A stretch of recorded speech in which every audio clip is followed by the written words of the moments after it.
Zealand's motorcycle heritage, brought to you by Classic Motorcycles.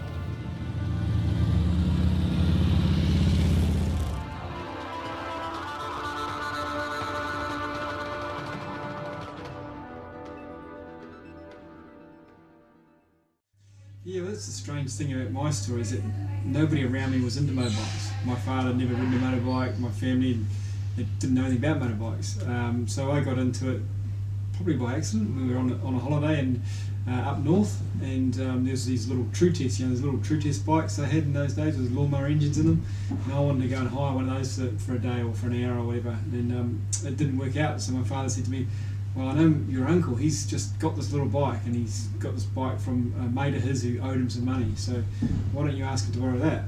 So it took me probably about a month to pluck up the courage, and I asked to borrow this bike. It was a GT MX-80, it's a little Yamaha, and that was my first motorbike, and with that I went to the scout den in the paddock at the back of our house and rode round and round, and my dad's idea was that to learn to ride this bike, he had to be out there, or my mum had to be out there. So the first week you ride around in first gear, and the next week you ride around in second gear. By the third week, I'd stolen some gas out of the lawnmower and stuck it in the fence in about fourth gear. So that was my introduction to motorcycling, and we just went from there. I was working at the motorbike shop after school from an early age, from about 13. Earning my pocket money, and then I had to leave school, and not had to leave school. I left school, and then I had to find a job. So I went and did a motorcycle apprenticeship at the local bike shop, Gregor Yamaha. And while I was doing that apprenticeship, I started to earn money, and then started to think I needed a car, and needed wine, woman, and song. So bought a car and got with all my mates, and forgot about the motorbikes. And motocross was done for about a year or so, and then. A friend of mine at the bike shop was road racing, and they said, why don't you have a shot at it? So I got into road racing then through the friend of mine, and I borrowed a bike, and then the shop sort of donated another bike, and then we were off, and that was road racing. Production racing, 250 production was just awesome, and it was so strong at the time, and Yamaha supported it big time back then, and they had a World Cup series and all that sort of stuff, so it was very well supported. And the competition was it was amazing. It was really, really good. That's what breeds races. When you're all on the same stuff, that's where it comes from. And it was a worldwide phenomenon at the time, and it reached New Zealand, and we all jumped on the bandwagon, and you could go out and buy your production bike, and you didn't have any better machinery than the guy next to you, and that was the great thing about it. It allowed me to travel. If I go to Australia, they have the same bike as well. Yeah. So that was my next step. Was I sold up all my stuff here, and I went to Australia and walked into World Bank Yamaha and bought a motorbike, and I went racing that 250 with the toolkit it came with, and because it was a production bike, and that year I went up to Queensland Raceway, and it was at Surfers Paradise actually, and at that very meeting I finished second to Mick Doohan on another 250 production bike. Yeah. So we all came through that way. The 250 was just such a great learning tool, and with that came other production bikes. So then you go to the open production bike. So I rode an FZ 750, and I rode against great people like Robert Holden and Bob Toomey and Eddie Kattenberg.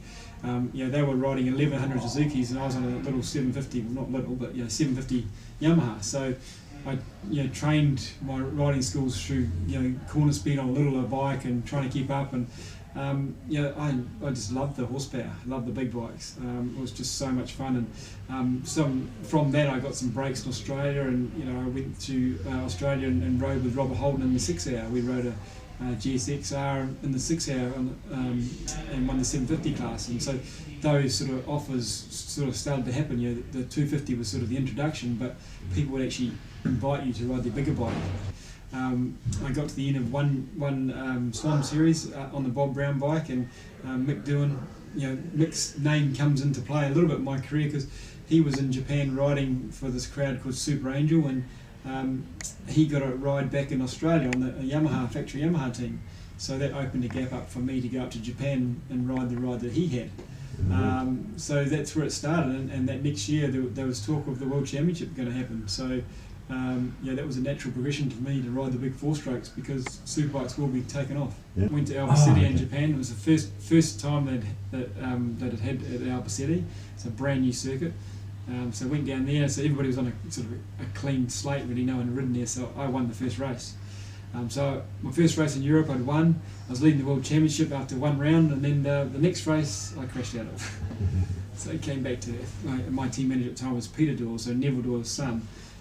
So there's a great association there, and Neville Dorr had caught Bellington and been in Europe for years, and as Peter Dorr as a 15-year-old was taken off to Europe and became a Grand Prix mechanic, and then he's now running teams in Australia. So he was my team manager at the time. So we developed all sorts of things in those eras, and because they are production-based motorcycles, we were trying to do different things. Like we were moving the swing arm pivot around, but within the rules you could make eccentrics, and then we tried some stuff in the steering head and things like that. And so we were developing all that sort of stuff and trying to get horsepower out of them, and the Japanese were taking a lot of notice, and they wanted the information. They wanted to know what we needed to do to make the bike better, and we mucked around with linkages, had that many rear linkages in bikes to make them better and steeper and less and this and that, and then we started doing gearboxes and different gears for different tracks, and that sort of wasn't heard of at the time. So we did a lot of development with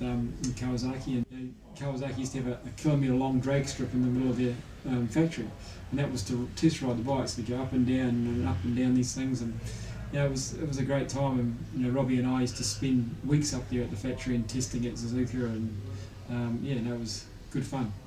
So I decided I'd step out of step into the limelight and try and get a deal with someone else. And Honda was coming back into racing, and they'd finished up being world champion with Fred Merkel and had great success with the RC30.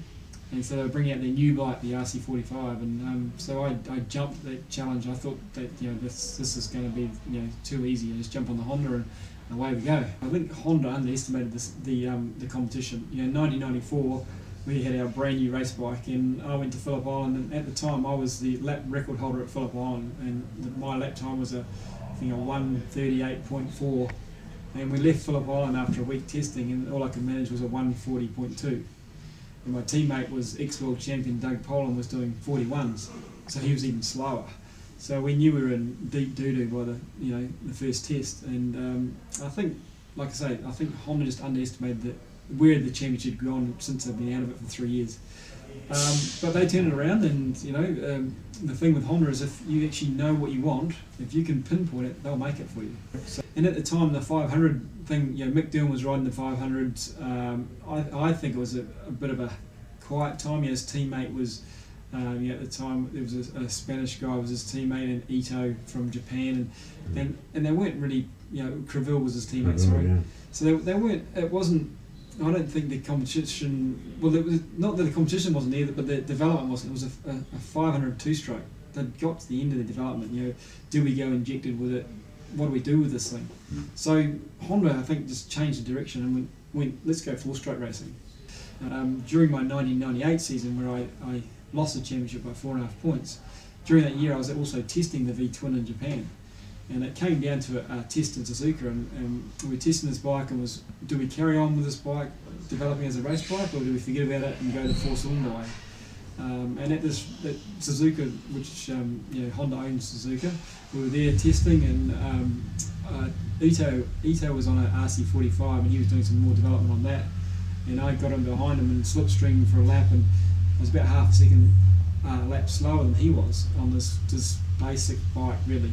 But then we looked at the telemetry, and I was actually 25 km/h slower in the straights. So it was sort of a no-brainer, really. I mean, if we can get the horsepower of this bike, we should be competitive. So that was 98.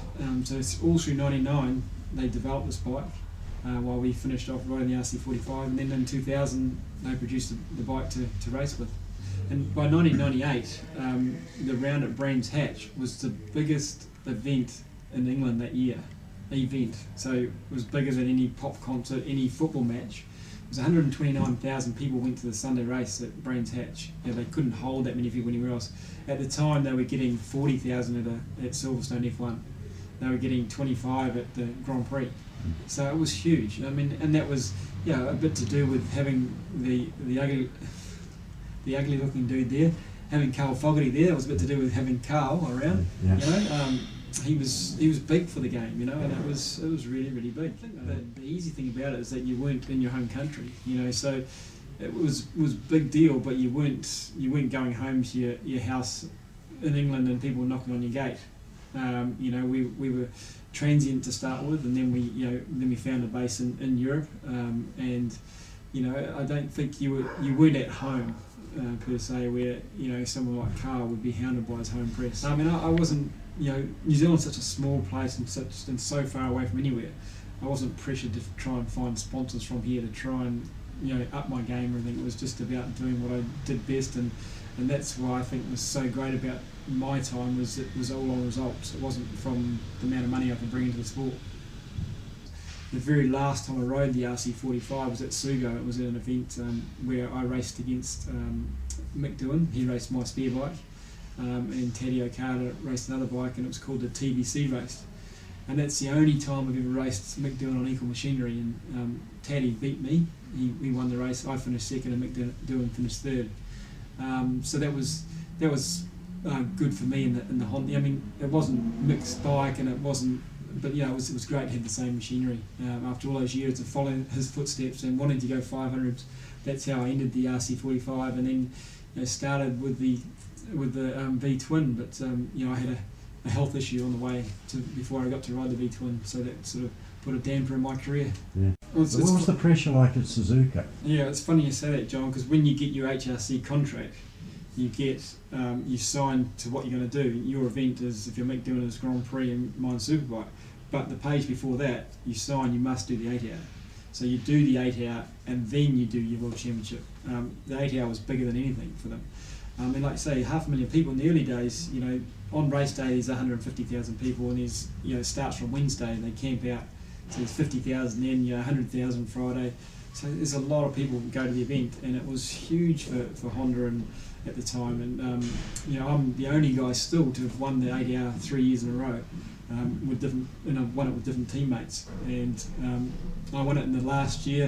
It was F1, so F1 Championship was sort of you know, stuff that didn't need to be homologated, and it was the last chance that Kawasaki could ever win it. So I won it with Kawasaki then, and then we went to Superbikes in the '94 season with the new RC45.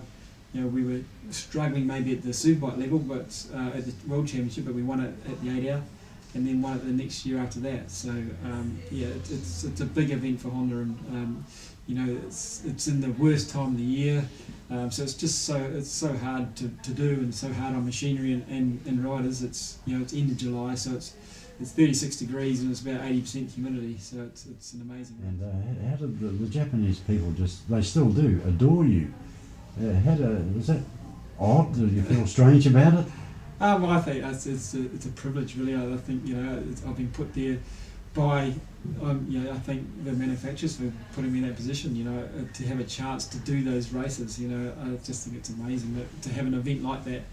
One of the funny things we used to do is you know, teammates or friends in the paddock is we used to all stay at the track, and the track is a hotel, and at Suzuka it has like a Disneyland theme park next door. So you walk through the theme park to get to the racetrack, and so, you know, if you're sneaking over there with your head down, your cap on, trying to get over the track, and if you see Scott Russell or something, or someone in the distance, you yell, "Hey Scott!" So then he's got this, like 1,000 people wanting autographs while you're sneaking off. So yeah, we used to have some fun over there, and, you know, get on little scooters and rip around, and the Japanese people are just so honourable and so friendly, and they can't do enough for you. It's it's just me plus. So yeah. People realise who I am because of my motorcycle history. That's right. And I could put a dirt bike on the trailer and go out and do a trail ride and put a helmet on and stop and open a gate for somebody, and you'd have a natter for 10 minutes. It's not about being Aaron Spire, it's about being out there riding a motorbike. Yeah.